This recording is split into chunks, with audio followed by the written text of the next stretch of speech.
नमस्कार देवियों और सज्जनों, व्यालोक वाणी में आप सभी का एक बार फिर से स्वागत है। हमारे साथ हैं आचार्य आनंद कुमार।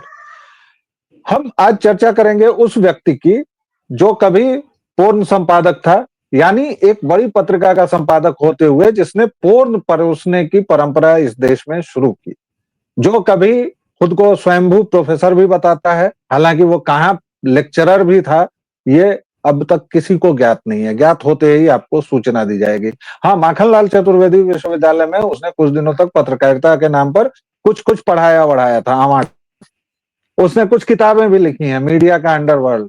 उसने शरद यादव के चरण चुंबन भी किए थे। और जब शरद यादव की प्रस्तावना वाली उसकी किताब आई थी, तो मुझे याद है कि उसने अपना फॉन्ट 8 का रखा था और शरद यादव का फॉन्ट 142 का रखा था। ये सब जानकारी मैं इसलिए दे रहा हूं कि उस व्यक्ति के चरित्र को, उसकी कुंठा को, उसकी नीचता को आप समझ सकें। अभी उसने खुद अपने एक घृणित कारनामे का खुलासा किया है। उसने कहा है कि फातिमा शेख नाम की कोई व्यक्ति नहीं थी, ये उसकी निर्मित थी, या उसके शब्द हैं। आप अगर उसके ट्विटर हैंडल पर जाएंगे तो ये बाकायदा लिखा हुआ मिल जाएगा। उसने कहा कि ये मेरी निर्मित थी और मैं इसके लिए आपसे माफी मांगता हूं। जब ये व्यक्ति अपने एक झूठ का इस तरह सरेआम कबूलनामा भर रहा है, तो अब तक इसने कितने झूठ बोले होंगे, यह सोचिएगा। इसके साथ इसकी एक और उपलब्धि है। अपने वैचारिक गुरु टीवी रामास्वामी की तर्ज पर इसने ब्राह्मणों को इतनी गालियां दी हैं, एक जाति विशेष को अपनी कुंठा, नफरत, घृणा और नीचता में सान कर ब्राह्मणों को इतनी गालियां दी हैं कि सफे के सफे कम पड़ जाएं उन गालियों को लिखने में। लेकिन आज ये कौन है जानते हैं? ये 56 इंची सरकार के इंफॉर्मेशन ब्रॉडकास्टिंग मिनिस्ट्री में सलाहकार है। और ये व्यक्ति सरेआम लिख रहा है, स्वीकार कर रहा है कि हाँ, मैंने 2006 में एक झूठ बोला था, एक झूठ गढ़ा था। वैसे ये झूठ बोलना या गढ़ना कोई नई बात नहीं है। आज तो आर्टिफिशियल इंटेलिजेंस का जमाना है। जापान में एक महिला उपन्यासकार ने बाकायदा एआई से एक उपन्यास लिखवाया और उस पर पुरस्कार भी प्राप्त कर लिया। आनंद जी आपको आगे बताएंगे सौलक एक्सपेरिमेंट के बारे में कि किस तरह से वामपंथियों ने उसमें कितनी गंदगी मचाई थी। लेकिन आनंद जी, शुरुआत इससे जी। करेंगे कि इसने कितना झूठ परोसा होगा, कितनी गंदगी मचाई होगी, और आज ये कबूल कर रहा है और फिर भी अपने पद पर बना हुआ है। देखिए, इसकी असीमित कुंठा जो है उसका कोई हिसाब नहीं होता। कभी कभी ये काम की बातें कर जाता है। जब से वो उधर वाले पाले से इधर वाले पाले में आया है, तो अब से दिलीप सिंह मंडल ने कई बार ऐसी पोस्ट लिखी है जिसको इस्तेमाल किया जाता रहा है। तो अभी क्या है कि जो आप 56 इंची सरकार की बात कर रहे हैं, तो 56 इंची सरकार के पास खुद के कोई बुद्धिजीवी नहीं है। खुद के उनके पास ऐसे लोग नहीं हैं, उन ऐसे लोगों का उसने निर्माण नहीं किया।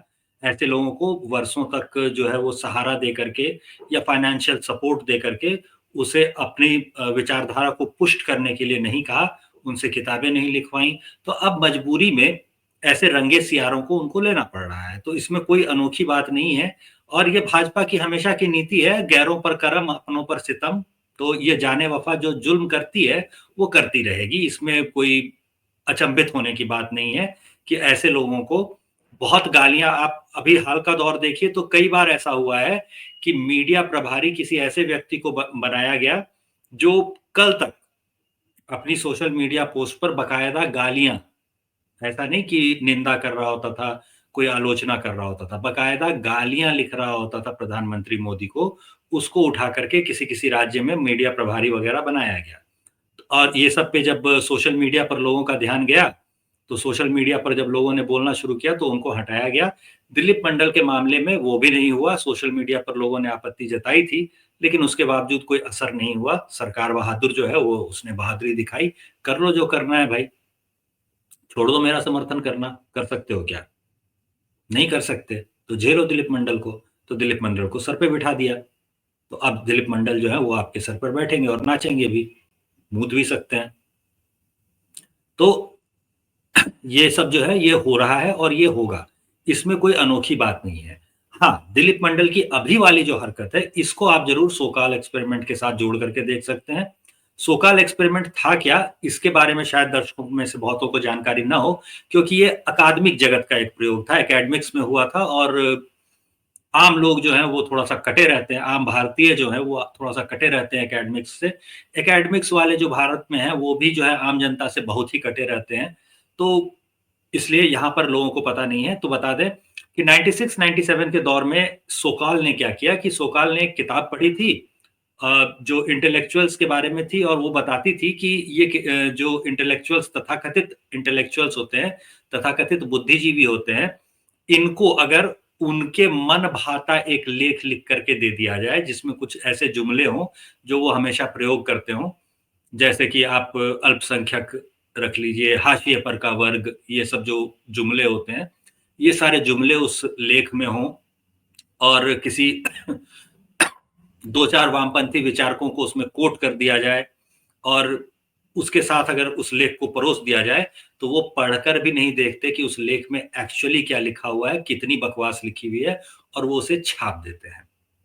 तो एक एकेडमिक पत्रिका जो थी, उसमें सोकाल ने एक एक्सपेरिमेंट किया कि क्या सचमुच ऐसा हो सकता है? तो उन्होंने क्या किया कि क्वांटम ग्रेविटी जो होती है, उसको बताया कि quantum gravity is a social construct. अब सोशल कंस्ट्रक्ट का क्या होता है मतलब? सोशल कंस्ट्रक्ट का मतलब ये होता है कि ये सामाजिक निर्मिती है। मतलब लड़कों को ऐसे कपड़े पहनने चाहिए, लड़कियों को ऐसे कपड़े पहनने चाहिए, ये सोसाइटी बताती है। अगर इंडिया में देखेंगे तो साड़ी पहनना लड़कियों के लिए बड़ा कॉमन है। धोती-कुर्ता पहन लेना बड़ा कॉमन है क्योंकि ये यहाँ पे इंडियन ड्रेस सेंस में जो है वो चल जाता है। ऐसे ही शेरवानी और कुर्ता-पैजामा पहन लेना जो है ये कॉमन है। यूएस में तो कोई कुर्ता-पैजामा या शेरवानी नहीं पहनता या धोती-कुर्ता नहीं पहनता। तो वहाँ के लिए ये सोशल कंस्ट्रक्ट नहीं है, वहाँ पैंट शर्ट सोशल कंस्ट्रक्ट है। तो ये सब जो होता है ये समाज सिखाता जो है वो चीज़ें होती हैं। तो उन्होंने बताया कि क्वांटम ग्रेविटी जो होती है ना वो भी समाज सिखाता है। अब ग्रेविटी समाज सिखाता है, सचमुच की कोई चीज़ नहीं होती, ऐसा सोचना ही बेवकूफ़ी है। लेकिन उन्होंने ये लेख लिखा, लेख भेजा, लेख छप भी गया और लेख छपने के 3 महीने बाद उन्होंने कहा कि मैंने ये बकवास लिख के छपवाया था इस एक्सपेरिमेंट के तहत और ये छप भी गया और देखो कि ये चल रहा है। तो इसके बाद उन्होंने किताबें भी लिखी और ये जो डिकंस्ट्रक्शन का थ्योरी जो होता है, जो वामपंथी कई बार इस्तेमाल करते हैं, डिकंस्ट्रक्शन की थ्योरी अगर आप नहीं जानते, तो डिकंस्ट्रक्शन की थ्योरी भी बता देते हैं। डेरिडा का ये डिकंस्ट्रक्शन का कांसेप्ट था। डिकंस्ट्रक्शन के कांसेप्ट में किसी भी तर्क को इस हद तक तोड़ा जाता है कि उसके बाद वो तर्क जो है वो एब्सर्ड लगने लगे या ऊल-जलूल लगने लगे। जैसे कि अगर आप कहते हैं कि आप मांसाहारी हैं, तो इस मांसाहारी कहेंगे तो आपको कहा जाएगा कि ठीक है, फिर तो गाय भी मांस ही है, सूअर भी मांस ही है, गाय और सूअर भी खाया जा सकता है, कुत्ता भी खाया जा सकता है, क्यों नहीं खाया जा सकता? मांसाहारी हो तो ये भी तो मांस है, ये क्यों नहीं खाते? तो आपको लगने लगेगा कि यार मांसाहारी होना तो बड़ा ही विचित्र है। या फिर अगर आप इसको जब वी मेट फ़िल्म के दृश्य से ये जोड़ करके देख लें, तो उसमें जब वी मेट में नायिका जो करीना कपूर होती है, वो जब आती है घर लौट करके, तो उसके दादाजी उसको कहते हैं कि अच्छा यहाँ पर तो ये तुम इस तरह के कपड़े पहन के आई हो, तो मुंबई में तो तुम नंगे ही घूमती होगी। तो ये तर्क को आगे इस लेवल तक बढ़ा देना कि वो अजीब ऊल-जलूल लगने लगे, इस स्तर तक बढ़ा देना, ये जो होता है इसको डिकंस्ट्रक्शन कहा जाता है। टुकड़े-टुकड़े में तोड़ करके उसको कुछ इस तरह से पेश करना कि वो अजीब लगने लगे। तो ये जो डिकंस्ट्रक्शन का तर्क था, इसी को उन्होंने गलत साबित कर दिया था। पोस्टमॉडर्निज़्म जिसको कहते हैं, उस पोस्टमॉडर्निज़्म के जितने विचारक थे, उन सब की जो है धज्जियाँ उड़ गई इस लेख से। और इसके बाद जब चूँकि उन्होंने किताबें भी लिखनी शुरू कर दी, तो 98 आते-आते जब उनकी किताबें आने लगी और यूके में, यूएस में अलग-अलग नामों से वो छपी थी किताब, तो वो किताब जब उनकी आने लगी, तो उसके बाद से तो बिल्कुल ही धज्जियाँ उड़ गई और फिर अखबारों ने जब इसे कवर करना शुरू किया, तो आखिरकार जैक्वेस डेरिडा को जो है इस पर जवाब लिखना पड़ गया कि नहीं, नहीं, ये तो बचकाना है, ये तो कोई बात ही नहीं हुई। तो मतलब उनका ही तर्क जब उनके ऊपर इस्तेमाल कर दिया गया, तो बेचारे डेरिडा जो थे, वो बेचारे गिड़गिड़ाते हुए, रोते हुए नज़र आए। इट फील्स वेरी सैड ये सब कहते हुए नज़र आए। तो लेकिन उन्होंने तर्क को काटा हो, तर्क का कोई जवाब दे पाए हों, ऐसा नहीं हो पाया था। तो ये स्थिति हुई थी। अब सेम ये हरकत जो है, ये आपके दिलीप मंडल ने भारत पे दोहरा दी है। जो जैसे वहां पर एक फर्जी लेख को लिख करके कि भैया अगर उनके मन को भाने वाला होगा तो सच था या नहीं था ये चीज नहीं जांची जाएगी। तो यहाँ पर उन्होंने क्या किया, जय भीम को जय मीम के साथ जोड़ने के लिए उन्होंने एक अपना फर्जी तर्क गढ़ा, फर्जी एक किरदार बनाया, और किसी ने ये जांचने तक की कोशिश नहीं की कि 9 जनवरी को उसका जन्मदिन होता है या नहीं। अगर जन्मदिन होता है तो किसने बताया कि 9 जनवरी को उसका जन्मदिन होता है? किसी ने नहीं बताया, कहीं नहीं लिखा हुआ 9 जनवरी को उसका जन्मदिन होता है। पूरा नाम उसका जो होता है फातिमा शेख, तो फातिमा शेख भी लिखा हुआ कहीं भी पूरा नहीं मिलता। सिर्फ एक जगह ज्योतिबा फुले के लिखे में एक चिट्ठी में उनका जिक्र आता है, फातिमा नाम लिखा हुआ, और उस चिट्ठी का जब वो फातिमा नाम लिखा हुआ पढ़ते हैं तो वहां पे वो कह रही होती हैं कि मेरी बीमारी वगैरह जो है वो ठीक हो गई है, फातिमा को बहुत मेहनत करनी पड़ेगी लेकिन वो ज्यादा कुड़कुड़ नहीं करेगी। तो ये ऐसा लगता है कि किसी घरेलू नौकरानी की बात हो रही है कि घरेलू नौकरानी को ज्यादा काम अब नहीं करना पड़ेगा, इसीलिए अब वो कुड़कुड़ नहीं करेगी, अब वो बक-बक पीछे जो कर रही होती है या बड़बड़ा रहे होते हैं लोग कि बहुत ज़्यादा काम करना पड़ रहा है, इतने ही पैसे मिल रहे हैं, ये सब जो होगा ये नहीं होगा। तो वो घरेलू नौकरानी जैसी लगती हैं। कहीं से भी वो शिक्षा में उन्होंने कोई मदद की थी फातिमा नाम की किसी भी महिला ने, ऐसा कहीं नहीं दिखता। अच्छा, ज्योतिबा फूले वगैरह का जो परिवार है उसको अगर आप देखेंगे, तो उसमें भी आपको नज़र आ जाएगा कि ये लोग तो जो सबसे बड़े कॉन्ट्रैक्टर होते हैं पुणे के उस टाइम के वो थे। तो सबसे बड़े कॉन्ट्रैक्टर अगर ये पुणे के थे और मुंबई आनंद और जी, पुणे में कई इमारतें इन लोगों ने बनवाई रोक थी, रहा हूं तो उससे क्या क्योंकि मैं होता है, इससे आनंद ये जी, पता चलता है। जी। आनंद जी, मैं आपको बीच में रोक इसलिए रहा हूं क्योंकि आप हुँ, अब जिस दिशा में जा रहे हैं मैं उसी दिशा में एक दो पॉइंटर्स डालना चाहता हूं ताकि आप उनको भी समेट लें। जी। ये आपने नाम ले लिया है उस आदमी का जिसका मैं नाम भी नहीं लेता क्योंकि जिस तरह मैं हमें सोशल मीडिया पे फॉलो करता है भाई, हम जेएनयू कैसे ना एसयू नाम के लें। मैं जेएनयू एसयू हमने के वापस उस फॉलो नहीं किया है। जे जेएनयू एसयू के उस अध्यक्ष का भी नाम नहीं लेता जो टुकड़े टुकड़े गैंग में कुछ दिन गया आया फिर वो और कांग्रेस ने उसको और गोद और लिया। और बेचारे पे उतने ही बड़ा जुर्माना हुआ था लड़कियों के हॉस्टल के सामने जी अश्लील हरकत करने के लिए, नहीं वो जितना उसकी माँ की तनख्वाह थी। जी बिल्कुल वो बाकायदा दंडित भी हो चुका है इव टीजिंग में। तो मैं उसका भी नाम नहीं लेता और उसी तरह इस पूर्ण संपर्क का भी नाम नहीं लेता। लेकिन वर्शिपिंग फॉल्स गॉड्स की परंपरा क्या अपने देश में कुछ ज्यादा ही नहीं रही है? जैसे इसका वैचारिक गुरु ईवी रामास्वामी जो बाकायदा लिखता है अपने चेलों को कि ब्राह्मणों की तुमने आज 15 की चोटी काटी है, जो अपने लोगों को हत्या के लिए उकसाता है, जो अपने लोगों को मर्डरर बनाता है, जो अपने लोगों को बाकायदा कहता है, जो गांधी और नेहरू तक की हत्या की बात करता है, वो पेरियार बन गया है। और जिस नहीं तो फातिमा शेख की पेरियार के इतने ही कारनामे क्यों आप गिना रहे हैं? पेरियार ने नहीं बकायदा नहीं संविधान जलाया था, मैं बाकायदा भारत का मैं संविधान भी जलाया आपको था केवल ना। मैं आपको केवल पॉइंटर्स दे रहा हूं कि वर्शिपिंग फॉल्स गॉड्स में वहां से शुरू कीजिए ईवी रामास्वामी से। उसके बाद जिस फातिमा शेख की जिस सावित्रीबाई फुले से बात होती है और जो ज्योतिबा फुले की पत्नी थी उस ज्योतिबा फुले की भी बात करनी चाहिए जो कि एक अगेन अंग्रेजों का कंस्ट्रक्ट है। क्योंकि जो ज्योतिबा फुले बाकायदा भारत में रहकर हिंदुओं के देवी देवताओं को गाली दिया है, जिसने जिसने बाकायदा गाली दी है, उस ज्योतिबा फुले को भी यहां पर पता नहीं क्या क्या उपाधि दी गई। उसके बाद तो एक लंबी धारा है। अगर तीसरा नाम मैं उसमें ले लूं, अब संविधान निर्माता जिनको कहा जाता है महानुभाव को, वो संविधान निर्माता कितने थे ये भी सबको पता है। ड्राफ्टिंग कमेटी के चेयरमैन थे। भाई लिखने वाले संविधान किसने बनाया? अरे राजेंद्र प्रसाद कहाँ चले गए, सच्चिदानंद सिन्हा जी कहाँ चले गए? ये सब गुड़ गोबर हो गया और यहाँ पंचतीर्थ बन रहा है। तो ये जो वर्शिपिंग फॉल्स गॉड्स की परंपरा है, मुझे लगता है कि ये जो आपका पूर्ण संपादक है वो भी इसी मामले में आता है। आनंद जी तो देखिए, वर्शिपिंग फॉल्स गॉड्स की याद तो आपको बार बार आएगी ही। अरुण शौरी ने गलत नहीं लिखा था। वर्शिपिंग फॉल्स गॉड की जब वो बात करते हैं तो भारत में फॉल्स गॉड्स की वर्शिपिंग की जो परंपरा है वो बहुत लंबी है, और भाजपा भारत से बाहर की कोई पार्टी तो है नहीं। वो तो वही पार्टी है जिसमें जो लोग चुन करके गए हुए हैं, उन्हें चुनकर भेजा किसने है? हम लोगों ने चुन कर भेजा है। तो जैसी जनता होगी वैसा ही तो जनप्रतिनिधि होगा ना। तो जनप्रतिनिधि बिल्कुल वैसा ही है, वर्शिपिंग फॉल्स गॉड करने वाला ही जनप्रतिनिधि है हमारा। तो अरुण शौरी चूंकि सच लिख देते थे, इसलिए सच लिख देने वाले से उनके पटेगी नहीं। ऐसे ही आप पीछे का पुराना दौर देख लीजिए, तो जितने भी सच लिखने वाले लोग हुए हैं, जितने लोगों ने भी सच बिल्कुल साफ-साफ लिख दिया है, उनमें से किसी से भाजपा वगैरह की नहीं पटी है। आप अगर और जो पुराने लेखक थे उनको देखेंगे उसी दौर के, तो उसमें भी आपको नज़र आ जाएगा। तो ये हमेशा से होता रहा है और ये जो वर्शिपिंग फॉल्स गॉड की परंपरा है, तो सावित्रीबाई फुले के सिर्फ एक चिट्ठी में नज़र आता है, वो ज्योतिबा फुले को शायद चिट्ठी लिख रही थी, उसमें फातिमा नाम लिखा हुआ नज़र आता है, फातिमा शेख तो लिखा हुआ दिखता ही नहीं कहीं।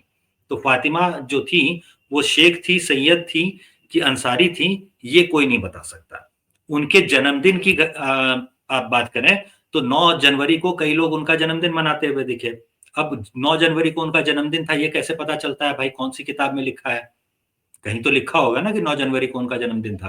तो ये कोई भी ढूँढ कर नहीं दे सकता कि 9 जनवरी को उनका जन्मदिन था। वो अच्छा, तो ये कह जब ही उनका रहा है ना, वो तो ये कह ही रहा है कि भाई उसका स्केच तक हमने बनाया, वो विषय खत्म हो गया। अब आप हारमोनियम नहीं, लेके ईवी आप रामास्वामी पर यहाँ आइए, यहाँ पर ईवी यहाँ रामास्वामी पर पर ये आइए देखिए। और ज्योतिबा फुले पर आइए और वर्शिपिंग फॉल्स गॉड्स की परंपरा पर। इसने पूर्ण संपादक ने कुछ नया नहीं किया है और इसकी नीचता, धूर्तता और नंगई, इससे भी हम सब वाकिफ हैं। लेकिन इसके जो अच्छा, वैचारिक तो चलिए पितृ पुरुष पहले हैं पहले उन पहले पर बात की पेरियार पे जाए। आते हैं। पहले पहले पेरियार पे आते हैं कि पहले देखिए कि पेरियार कितना बड़ा मक्कार था। अब पेरियार जो है वो अपनी जीवनी वगैरह जो है वो अपनी जो घटनाएँ थी हुई हैं उसके साथ उसमें लिखता है कि मेरी मूँछें थी, इससे पहचान लिया गया। वो एक क्या करता है ना नकली जनेऊ उसने अपनी कहानी बताई है कि बहुत भूखा था और कुछ उसके पास खाने के लिए नहीं था, तो मंदिर में जहाँ पर ब्राह्मणों को खाना खिलाया जा रहा था, वहाँ पे वो जनेऊ पहन के घुस गया और उसे पहचान लिया गया क्योंकि उसकी मूँछें थी और ब्राह्मणों की मूँछें नहीं होती हैं। अब ये कितनी उल्टी बात है ये समझिए। ये उल्टी बात इसलिए है क्योंकि मैथिल ब्राह्मणों की गिनती बनारस में अच्छी खासी होती है और मैथिल ब्राह्मणों की जो परंपरा है उसके हिसाब से अभी भी हम लोग अगर क्लीन शेव होते हैं जो जैसे अभी मेरी मूछें नहीं है तो कई गांव के बुजुर्ग जो होते हैं वो कह देते हैं बाप मर लो रे। किसी की मृत्यु पर मूछें मुड़ाई जाती थी। मैथिल ब्राह्मणों में जो है वो मूछ रखने की परंपरा होती है। तो मूछ से कोई पहचान लेगा कि ये आदमी ब्राह्मण नहीं है ऐसा नहीं हो सकता। मूछ से उसके लिए यही समझा जाना चाहिए था कि कोई मैथिल होगा, मूछ रखता है, ठीक है। तो ये हो नहीं सकता कि तो पेरियार ने वो जो कहानी लिखी है या कहानी गढ़ी है कि मंदिर से उसे खाना नहीं खाने दिया गया, भूखा निकाल दिया गया धक्के देकर, ये कहानी भी फर्जी है। इसके अलावा जो पेरियार की करतूतें थी, उसको देखिएगा तो और भी विचित्र-विचित्र करतूतें हैं उसकी। वो संविधान को जलाने पे तुला हुआ था और इसके लिए उसको 4 महीने करीब जेल में रहना पड़ा था। सज़ा तो वैसे 6 महीने की हुई थी और ये कोई ऐसा नहीं है कि ये हम कह रहे हैं या हम बता रहे हैं। अगर शुद्ध सेकुलर कारवान जैसी मैगज़ीन्स में देखिएगा, तो कारवान जैसी मैगज़ीन जो होती है, उसमें ये कहानी छपी हुई है और तारीखें वगैरह सब कुछ छपा हुआ है कि पेरियार को जेल जाना पड़ा था, उसे सज़ा हुई थी क्योंकि वो संविधान की प्रतियाँ जलाने के लिए भीड़ को उकसा रहा था। तो जो संविधान जलाना चाह रहा था, उस पेरियार को अगर आप अपना नेता मानते हैं, तो फिर आपको जो है अम्बेडकर को अपना नेता मानना बंद कर देना चाहिए। और अम्बेडकर और इन सभी लोगों के बारे में अगर कहा जाता है कि गरीबी में इन्हें रहना पड़ा, इनके साथ छुआ-छूत हुआ था, तो अम्बेडकर कहीं भी ये लिखते ही नहीं कि उनके साथ ब्राह्मणों ने कभी छुआ-छूत किया है। कहीं भी नहीं लिखा। अपने जिस स्कूल के जीवन का वो बताते हैं कि पानी एक अलग मटके से लेकर के पीना पड़ता था, वहाँ पर भी वो ये नहीं लिखते कि ब्राह्मण था जिसने उस उनके साथ ये छुआ-छूत किया। गाड़ीवान के बारे में वो लिखते हैं कि गाड़ी पर नहीं बैठने दिया या नहीं बिठाया, गाड़ी उन्हें खुद हाँक करके ले जानी पड़ी, तो वो गाड़ीवान जो था, वो गाड़ीवान तो ब्राह्मण होगा इसकी संभावना बिल्कुल न्यून होती है। वो तो मोस्ट प्रोबेबली उस जाति से आता होगा जो अभी ओबीसी में आती है। तो उसके साथ जो छुआ-छूत किया गया जो उनके लिए कहा जाता है कि बहन हमारे बाल काटती थी क्योंकि नाई जो है वो हमारे बाल नहीं काटता था। तो नाई कौन-सी जात का होता है भाई? नाई ब्राह्मण होता है क्या? तो नाइयों ने उनके साथ किया छुआ-छूत। तो ब्राह्मणों ने कभी उनके साथ छुआ-छूत किया था ये वहाँ भी नहीं आता। तो ये जो सीधा-सीधा जो ब्राह्मण के विरोध में जो चीज़ें बातें जो शुरू होती हैं, इसको अगर आप आगे बढ़ा कर के भी देखिएगा, तो ये ब्राह्मण विरोध से जो भी चीजें शुरू होती हैं वो हिंदू विरोध पर आके खत्म होती हैं। वो शुरू होंगी भले ब्राह्मण विरोध से, लेकिन वो खत्म होती है हिंदू विरोध पर आकर के। अगर आप कश्मीर में भी देखेंगे तो नैरेटिव जो बिल्ड होता है वो कश्मीरी पंडितों को भगाओ, ये पंडित इसलिए कहा जाता है क्योंकि सुनने में ऐसा ये लगता है कि इसमें ब्राह्मणों को भगाया जा रहा है, और लोग सोचते हैं 3% ब्राह्मण तो हैं, भगा देंगे तो क्या। नतीजा क्या हुआ? असल में वजह ये थी कि कश्मीर में जो हिंदू रहते थे उनको कश्मीरी पंडित कहा जाता था। वो ब्राह्मण है या नहीं है इस बात से कोई लेना देना नहीं होता था। भगाया जब गया तो उसमें सिखों को भी भगाया गया, उसमें जितने हिंदू थे, चाहे वो दलित हों, चाहे वो राजपूत हों, चाहे वो डोगरा हों, कौन-सी जाति के थे, ये सब कुछ नहीं पूछा गया, सबके सबको भगा दिया गया। तो शुरू होता है भले वो ब्राह्मण विरोध पर, लेकिन वो खत्म होता है हिंदू विरोध पर जाकर के। तो असल में अंदर जो नीयत होती है वो यही होती है, और दिलीप मंडल जो है वो लंबे समय तक ये काम करता रहा है। ब्राह्मण विरोध में अपनी कुंठा जो है उसमें वो विश्वमन करता रहा है। जो उसके काली करतूतें आप गिनाते हैं, उस काली करतूतों में एक काली करतूत ये भी जोड़ी जानी चाहिए कि दिलीप कैपिटल सी मंडल ने हिंदी किताबों का जो समीक्षा का जो कॉलम होता है वो इंडिया टुडे से हटवा दिया था, और इसके बारे में उसने तर्क ये दिया था कि जो किताबें ज्यादा 1000 कॉपियां भी जिसकी नहीं बिकती हैं उसकी समीक्षा क्या लिखी जाए। और इसके जवाब में हमने उससे कहा था कि अच्छा, अगर ऐसा है तो फिर तो रामचरितमानस को तुमको समीक्षा में छापना चाहिए, क्योंकि सबसे ज्यादा तो रामचरितमानस ही बिकती है, हर साल 10,000 प्रतियां बिक जाती होंगी। इस बात पर कोई जवाब नहीं आया था, ऑब्वियसली इतने कड़े तर्क पे कोई जवाब नहीं आएगा। इसके अलावा जो द्रोणाचार्य और एकलव्य वाला नैरेटिव आप देखते हैं, ये भी उसी का गढ़ा हुआ है। इसमें कोई ये नहीं बताता कि द्रोणाचार्य और एकलव्य वाली कहानी क्यों नैरेटिव है, क्योंकि तीर चलाने के लिए दाहिने हाथ का अंगूठा इस्तेमाल ही नहीं होता। आप किसी भी आर्चरी कंपटीशन में देखेंगे तो जो लॉन्ग बो होता है वो इन 2 उंगलियों से पकड़ा जाता है, ऐसे पकड़ा जाता है और ऐसे पकड़ करके खींचा जाता है। प्रत्यंचा को अंगूठा नहीं लगाया जाता। अगर कोई हिंदू आपको सिखा रहा होगा, जो परंपरागत तरीके हैं उनसे अगर आप सीख रहे होंगे, किसी अखाड़े में सीख रहे होंगे और आपने अंगूठा लगा दिया तीर पर या प्रत्यंचा पर, तो आपका टीचर आपको वैसे ही थप्पड़ जड़ देगा जैसे आपके स्कूल में किताब पर पैर रख देने पर आपको थप्पड़ जड़ दिया जाता था। बिल्कुल मना किया जाता है, आप अंगूठा नहीं लगा सकते, अशुद्ध हो गया ऐसा माना जाता है। तो अंगूठा हमेशा अलग रखा जाता है, अंदर हथेली पे ऐसे मोड़ के रखा जाता है और उसके बाद तीर ऐसे पकड़ते हैं। तो ये चीजें जो है ये किसी ने नहीं बताई। तो अगर अंगूठा काटने की बात कर रहे हैं तो वो तीर चलाना जो गलत तरीके से सीख गया था, या तो वो सही तरीके से सिखा रहा था, ये मानना पड़ेगा। यहाँ नैरेटिव टूटता है। दूसरी जगह नैरेटिव कहाँ टूटता है? दूसरी जगह नैरेटिव यहाँ टूटता है कि वो जरासंध के दरबार में जरासंध के बेटे के अंगरक्षक के रूप में वो दिखाई देता है द्रौपदी के स्वयंवर में, एकलव्य। तो एकलव्य अगर जरासंध की सेना में उसके बेटे के अंगरक्षक के तौर पे दिखाई देता है और उसके पिता जो हैं वो जरासंध की सेना में एक बड़े सेनापति हैं, तो शत्रु देश की सेना का कोई सेनापति द्रोणाचार्य के पास आकर के सीखने लगे तो इसको जासूसी कहा जाता है। जासूसी की सजा अंग भंग ही होता है, मृत्युदंड जासूसी की सजा अभी भी है। तो कोई गलत सजा नहीं मिली थी एकलव्य को, इसलिए ये बेकार का जो नैरेटिव है ये भी जो खड़ा किया गया है, ये भी दिलीप सी मंडल का उसमें बहुत बड़ा योगदान रहा है। अगर हम लोग अंबेडकर पे आते हैं और अंबेडकर के बारे में देखते हैं या ज्योतिबा फुले के बारे में देखते हैं कि उनके बारे में क्या नैरेटिव खड़ा किया गया, तो ये देखिए कि इनको कहा जाता है कि बड़ा छुआछूत होता था इनके साथ, और कई बार जो है आजकल भी कई लोग आ जाते हैं ये कहने के लिए कि जैसे ही उसे पता चला कि मैं तो छोटी जाति का हूं तो उसने मेरी कंपनी छोड़ दी। तो भाई अभी जो आप देखेंगे, अगर करंट माहौल देखेंगे कि करंट माहौल क्या है, तो अभी प्रशांत किशोर ने अपनी पार्टी का मुखिया जिसे बनाया है वो एक बहुत बड़े बिजनेसमैन है और वो मुसहर जाति से आते हैं। पार्टी का प्रेसिडेंट जिसे बना रखा है इसने, प्रशांत किशोर ने। अगर ज्योतिबा फुले का देखेंगे कि ज्योतिबा फुले करते क्या थे, तो ज्योतिबा फुले अपने टाइम के सबसे बड़े ठेकेदारों में से एक थे। पुणे के दर्जनों मकान, और पुणे के ही नहीं, पुणे के अलावा मुंबई के भी दर्जनों जो मकान और पुल होते हैं, सरकारी पुल वगैरह जो होते हैं, इनका ठेका ज्योतिबा फुले के पास होता था और ज्योतिबा फुले ने ये निर्माण किए थे। जो चुनाव वगैरह होते थे उसमें भी जो एक समझ लीजिए आपकी अभी के जैसा मेयर और वार्ड कमिश्नर वगैरह का पद होता था, उसमें भी वो चुनाव वगैरह लड़ करके और वो सब जीत चुके थे। तो उनको चुनाव में वोट नहीं मिले थे, ऐसा भी नहीं है। तो ये जो कह रहा होता है कोई कि उनको छुआ-छूत किया गया या उनके साथ भेदभाव किया गया, तो ये भी नहीं हो रहा होता था। अंबेडकर का खुद का आप देख लेंगे, तो अंबेडकर के पिताजी क्या थे? अंबेडकर के पिताजी थे सूबेदार।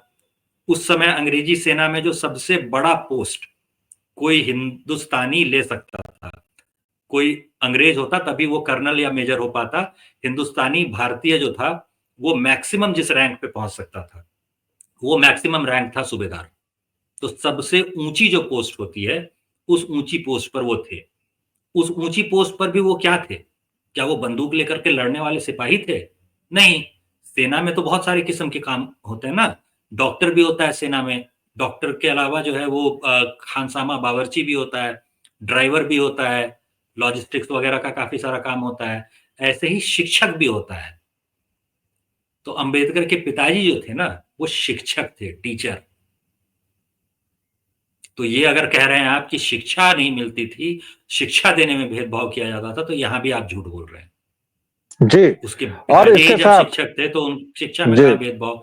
अगर मुंबई का मकान देख लें अभी आप जी अंबेडकर का कि मुंबई का उनका मकान कैसा था, तो उस दौर में जिसके पास मुंबई में ऐसा मकान था, वो कोई गरीब आदमी था? नहीं, किसी हिसाब से गरीब आदमी नहीं हो सकता है। 2 जी मंजिला, 3 बिल्कुल। मंजिला इमारत बना करके तुम उस ज़माने में बैठे हो जी और तुम कह रहे हो कि गरीब आदमी था, इसके साथ छुआ-छूत और भेदभाव होता जी। था। गरीबी में से अपना बचपन गुज़ारना पड़ा। बेकार की बात मत कीजिए भाई। ये फ़ॉल्स गॉड्स और आपने क्रिएट किए हैं और और इन दर्श फ़ॉल्स गॉड्स को पूजे भी जा रहे हैं। जी, और दर्शकों श्रोताओं, जैसा कि आनंद जी ने ये पूरी सीरीज हम चलाएंगे, इसमें 56 इंची की सरकार की भी कलई खुलेगी, जो नैरेटिव निर्माण हो रहा है उसकी भी कलई खुलेगी, जो राष्ट्रवादी खेमा है उसके पैर क्यों कांपने लगते हैं, घुटनों में थरथराहट क्यों आ जाती है नैरेटिव निर्माण के मोर्चे पर, वह भी हम बताएंगे। और ये भी बताएंगे कि किस तरह फॉल्स गॉड क्रिएट किए गए और उनको पूजने की हिंदुओं को लत लगाई गई। ये वही ज्योतिबा फुले है जिसने ब्रह्मा जी को बाकायदा गाली दी हुई है, और वो किताब अब भी आम सरेशाम बिकती है। और ये नैरेटिव निर्माण का ही पूरा का पूरा खेल है कि कुरान के बारे में चूंकि कुछ आप नहीं कह सकते, इसलिए कुरान की उन आयतों का कोई जिक्र नहीं होता जहां बाकायदा यह निर्देश दिया गया है कि अनबिलीवर्स को, काफिरों को कत्ल करो, उन्हें मारो, लूटो, माल लूट लो उनका। और इस तरह इस्लाम एक शांतिप्रिय धर्म बना रहता है। और चूंकि आपके बारे में कोई भी कुछ भी अवाट ववाट बोल सकता है, तो इसलिए हिंदुत्व को के नाम पर फक हिंदुत्व के पोस्टर्स लग सकते हैं, स्वास्तिक को हाकिन क्रूजर से मिलाया जा सकता है, स्वास्तिक को तोड़ता हुआ दिखाया जा सकता है, ब्राह्मणों को गालियां दी जा सकती हैं, हिंदुत्व को गाली दी जा सकती है। इन सभी सवालों पर सोचिएगा जरूर। आज हमारे वीडियो में थोड़ी सी तकनीकी खराबी हो सकता है कि हो, अभी मैं इसको डाउनलोड करते वक्त देखूंगा, उसके लिए क्षमा अग्रिम से। आप लोग व्यालोकवाणी को अपना स्नेह दे रहे हैं, प्लीज देते रहिए, लाइक शेयर और सब्सक्राइब करते रहिए। हम इस सीरीज को लगातार आगे आएंगे। दीजिए एक छोटा सा विराम, और तब तक के लिए जय जय सिया राम। जय श्री राम।